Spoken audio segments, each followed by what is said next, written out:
الحمد لله رب العالمين وأصلي وأسلم على نبينا محمد وعلى آله وصحبه أجمعين أما بعد. Nous voici à la troisième leçon de l'étude des piliers de la foi. Dans la leçon précédente, nous avons entamé l'étude du premier pilier qui est la foi en Allah. Nous avons mentionné que la foi en Allah implique certaines choses. La première, forcément, le fait de croire en son existence. Comment concevoir la foi en Allah sans croire en son existence? La deuxième, le fait de croire en son tawhid, en son unicité. Nous avons mentionné que lorsque nous méditons les textes du Coran et de la Sunna, nous voyons que l'unicité d'Allah est de deux types, soit une information, soit un ordre ou un interdit. C'est-à-dire, le tawhid est soit lié à notre connaissance, une information qu'Allah nous donne sur son unicité, ou alors une pratique qu'Allah nous demande de faire afin de l'adorer seul. Le premier type est ce qu'on appelle tawhid al-ma'rifa ou tawhid al-ikhbar ou tawhid al-ilm, c'est-à-dire le tawhid qui est lié à la connaissance ou à l'information. Et celui-ci englobe deux types de tawhid. Le premier, tawhid al-rububiyya, le tawhid dans la seigneurie d'Allah. Et le deuxième, tawhid al-asma'i wa sifati, le tawhid dans les noms et les attributs d'Allah. Pourquoi tous deux rentrent-ils dans ce type de tawhid, dans le tawhid de la connaissance? Car tous deux englobent des informations sur l'unicité d'Allah. Allah nous informe sur son unicité, dans ses noms, dans ses attributs, ou alors dans sa seigneurie. Donc tous deux reviennent à des informations, à la connaissance du serviteur et à la croyance du serviteur dans l'unicité d'Allah. Le deuxième type de tawhid, tawhid al-ibada, le tawhid dans l'adoration, ou tawhid al-amal, ou encore tawhid al-qasd, ou encore tawhid al-talab. Mais il est connu généralement par le nom tawhid al-ibada, le tawhid dans l'adoration d'Allah, ou encore tawhid al-uluhiyya.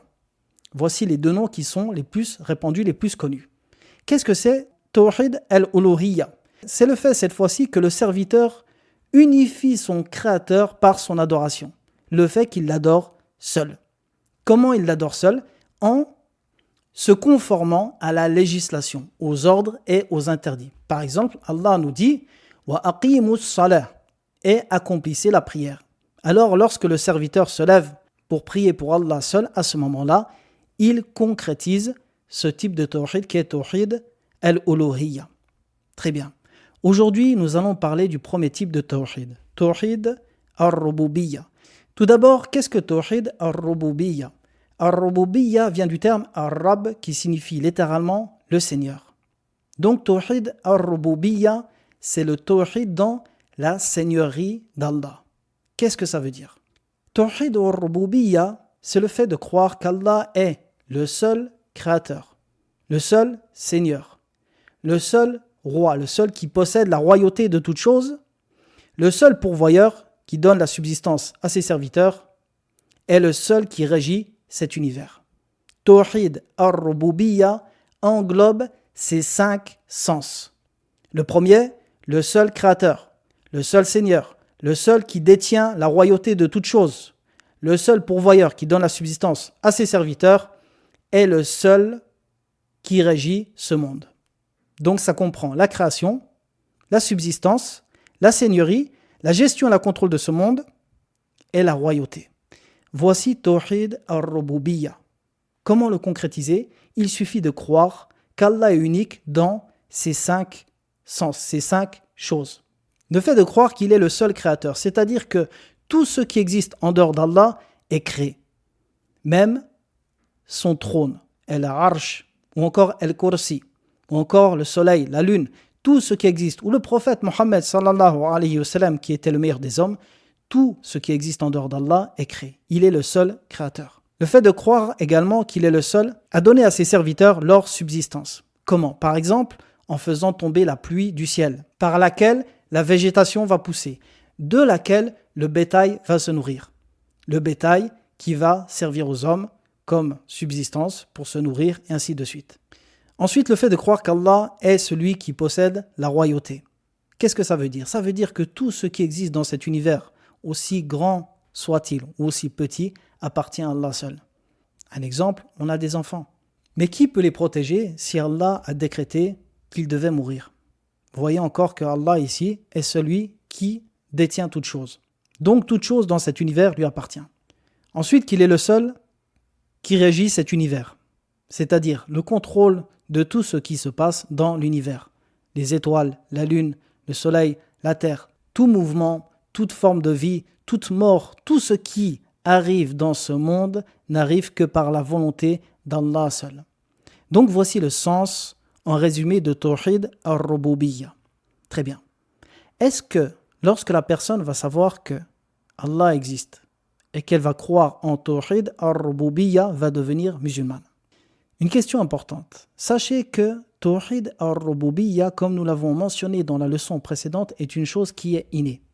Le prophète alayhi salatu wassalam a dit « Kullu mawloudin yuladu ala al-fitra » Tout nouveau-né naît sur la fitra. Et comme les savants l'expliquaient, ici le sens de al-fitra, c'est l'islam.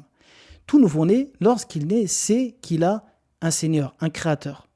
De même que les preuves rationnelles impliquent l'existence d'un Créateur, comme nous l'avons mentionné dans la leçon précédente.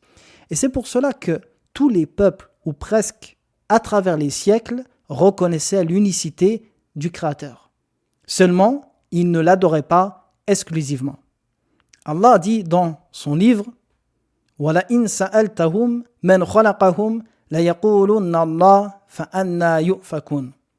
Dans le sens de ce verset, et si tu leur demandes qui les a créés, ils diront très certainement Allah.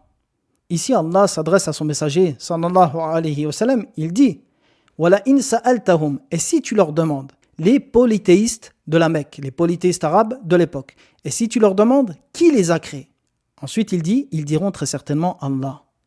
Donc ici, vous voyez comment les polythéistes de l'époque reconnaissaient la seigneurie d'Allah, le fait qu'Allah était le seul créateur.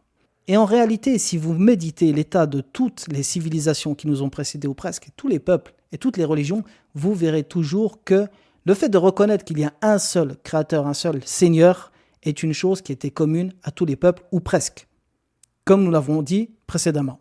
Et même les polythéistes arabes reconnaissaient l'unicité du Créateur.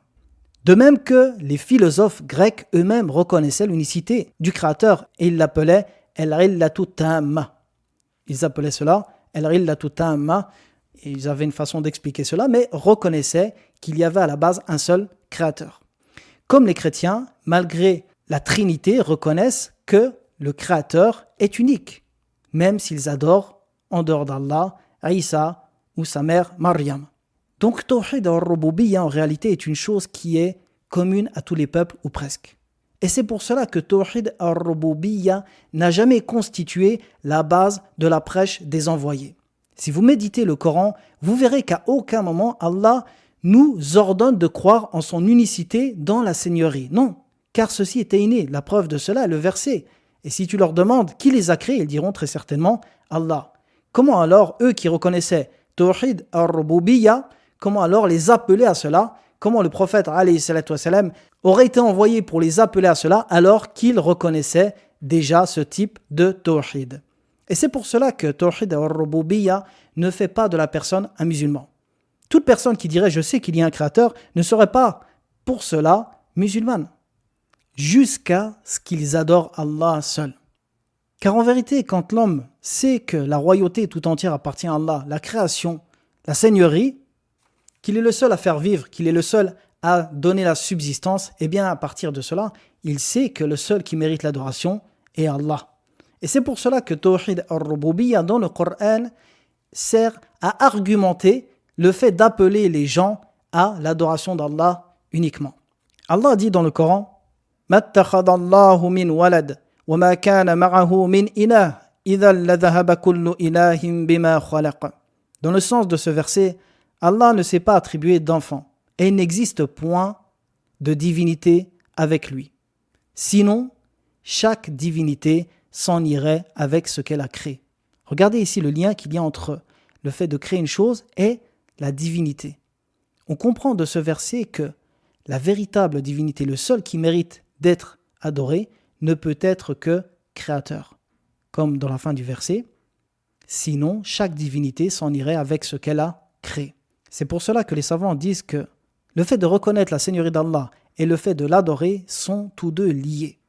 Et c'est pour cela qu'Allah a blâmé dans de nombreux versets les polythéistes en disant وَيَعْبُدُونَ مِن دُونِ اللَّهِ مَا لَا يَضُرُّهُمْ وَلَا يَنْفَعُهُمْ وَيَقُولُونَ هَؤُلَاءِ شُفَعَاؤُنَا عِندَ اللَّهِ. Dans le sens de ce verset, ils adorent au lieu d'Allah ce qui peut ni leur nuire ni leur profiter. Et ils disent ceux-ci sont nos intercesseurs auprès d'Allah.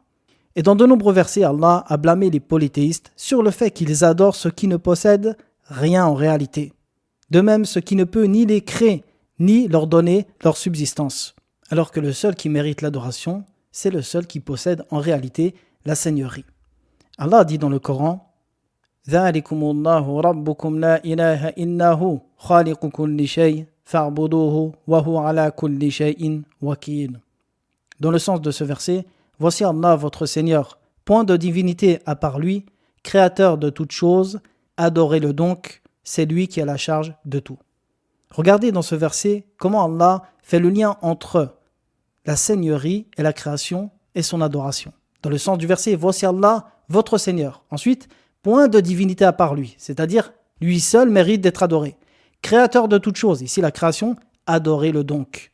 Voyez ici le lien systématique entre la création et l'adoration. Celui qui crée, c'est celui qui doit être adoré. Celui qui pourvoit, qui donne la subsistance, c'est lui qui doit être adoré et personne d'autre. Donc, Tawhid al-Rububiyya, comme on l'a dit, c'est une chose qui est innée chez les serviteurs à la base. Et c'est une chose qui a été reconnue par la plupart des peuples, même les plus grands polythéistes de l'époque pré-islamique. Ce qui implique que le fait de reconnaître ce type de Tawhid ne fait pas de nous des musulmans. Et j'attire ici votre attention sur un point important. Beaucoup de musulmans ont une mauvaise compréhension de l'attestation de foi et du message du prophète Mohammed sallallahu alayhi wa sallam. Ils pensent que l'attestation de foi, le sens de celle-ci, est le fait de reconnaître l'unicité dans la seigneurie du Créateur. Ils pensent que le sens de la ilaha illallah, c'est Tawhid al-Rububiyya. Si tel était le cas, pourquoi le prophète alayhi salatu wa sallam aurait été envoyé aux polythéistes qui eux-mêmes reconnaissaient l'unicité du Créateur? Et pourquoi alors les polythéistes du peuple du prophète sallallahu alayhi wa sallam auraient refusé de dire cette parole? Comme Allah a dit dans son livre, Innahum kanu idha qila lahum la ilaha illallah yastakbirun.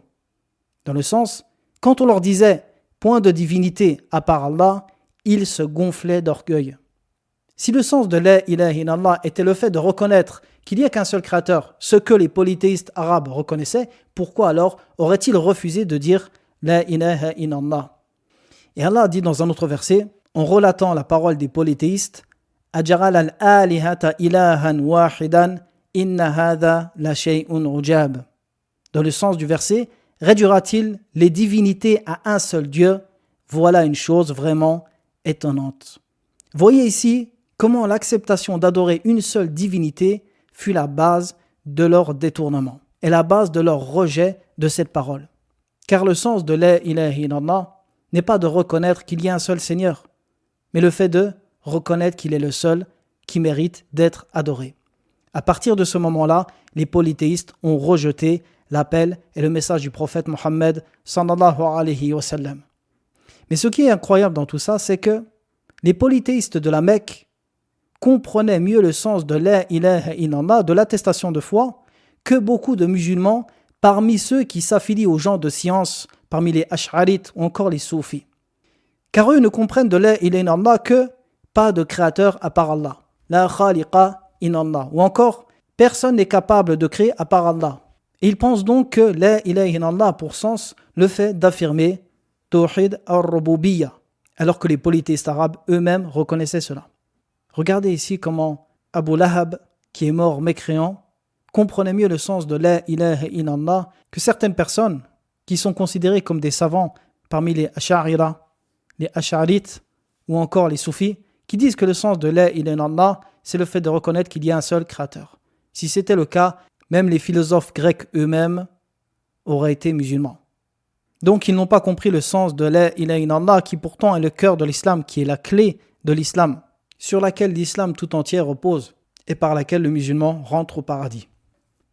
Donc voici un résumé sur Tawhid al-Rububiyya. Dans la prochaine leçon, nous allons voir Tawhid al-Uluhiyya et ce que cela implique. Je vous dis à très bientôt. Wa sallallahu ala nabiyyina Muhammadin wa ala alihi wa sahbihi wa sallam.